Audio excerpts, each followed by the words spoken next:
সবাই এদিকে খেয়াল করেন, পরের দিকে দেখেন।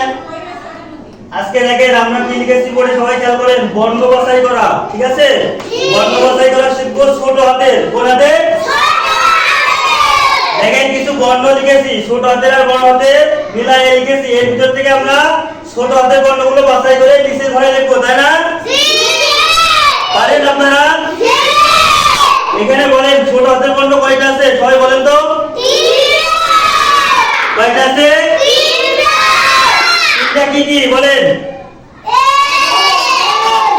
এম। এম ছোট হাতে। Thank you. এম, তারপরে সবাই বলেন এম। তারপরে পি। পি হবে না? পি হবে না কেন? পি বড় হাতে। আমরা ছোট হাতে শিখছি, তাই না? তারপরে কোনটা হবে? ও। এস। এসটা তো হবে, তাই না? এস হবে না কেন?